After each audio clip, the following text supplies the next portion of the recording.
જિલ્લાના મોટી કુંકાવાવના વિવિધ વિકાસલક્ષી કાર્યો જેવા કે પુલ, રોડ, રસ્તાઓ તેમજ સૌની યોજના હેઠળનું નર્મદા નીર બાબતે વિવિધ મુદ્દાઓ પર ચર્ચા.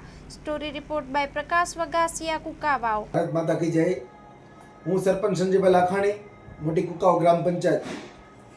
છેલ્લા એક અઠવાડિયાથી હું જોતો આવું છું કે મારા મોટી કુંકાવ ગામે અમુક રાજકીય લોકો પોતાના રોટલા શેકવા માટે અનવિખોટી વાતો કરી રહ્યા છે, જેમાં સૌની યોજનાનું પાણી હોય, અમુક કુંકાવ મોટી ગામના પુલોની વાતો હોય છે કે અમુક રોડોની વાતો હોય છે, જેમને હું સંદર્ભ જણાવવા માંગે માટે એટલું કહેવા માગું છું કે માનનીય નાયબ મુખ્ય દંડક શ્રી કૌશિકભાઈ વેકરિયા દ્વારા છેલ્લા 2 વર્ષમાં જે મોટી કુંકાવ ગામે કામ કરવામાં આવ્યા છે તે આજ દિન સુધી, જેમાં 3 ગુજરાત રાજ્યનું માત્ર કુંકાવ મોટી ગામ એવું છે કે જેમાં સરકારશ્રી દ્વારા 3 પ્રાથમિક શાળાઓ, નવું એપીએમસી યાર્ડ તેમજ નવી તાલુકા પંચાયત, નવું બસ સ્ટેન્ડ તેમજ નવું પશુ દવાખાનું, સબ સેન્ટરો, ટોટલી બિલ્ડિંગો છેલ્લા 2 વર્ષમાં નવા બની ગયા છે.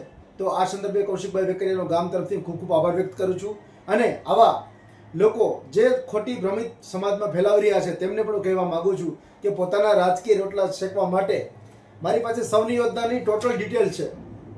હું એક ફીડબેક લેતો આવું છું કે સૌની યોજનાનું પાણી મારા ગામે ક્યાં પહોંચ્યું. 5 વર્ષમાં તમે તમારા ધારાસભ્ય હતા છતાં તમે નથી કરાવી શક્યા, પણ નાયબ મુખ્ય દંડક શ્રી કૌશિકભાઈ વેકરિયાએ છેલ્લા 2 વર્ષમાં પોતાની સતત મહેનત રંગ આવી છે. તે ડોક્યુમેન્ટ હું પ્રેસ સામે રજૂ કરું છું. ત્યારબાદ મોદી પ્લોટના પુલની વાત આવી હતી, એના પણ ડોક્યુમેન્ટ રજૂ કરું છું મીડિયા સામે કે જે માનનીય જે રાજકીય વ્યક્તિ આવો આક્ષેપ કર્યો છે કે છેલ્લા આટલા ટાઈમથી પુલ ગંભીર છે, પોતે આંગણવાડીમાં આવ્યા હતા અને આવી રીતના વાત કરેલી હતી, પુલ મંજૂર થઈ ગયો છે કે નહીં. તો આ વર્ક ઓર્ડર, તેમની આખી ડિટેલ હું પ્રેસ સામે રજૂ કરું છું કે કયા તારીખમાં કેટલું કામ થયું હતું. પુલ માત્ર બનાવવાથી સંતુષ્ટિ નહોતી, પણ મારે એ પુલને સર્વોચ્ચ કેવી રીતના આવનારા 50 વર્ષ સુધી પુલને કાંઈ મરમ્મત બીજી કાંઈ ન કરવી પડે એવો પુલ બનાવવા માટે મેં રજૂઆત કરેલી અને એ પણ મંજૂર થઈ ગયો છે.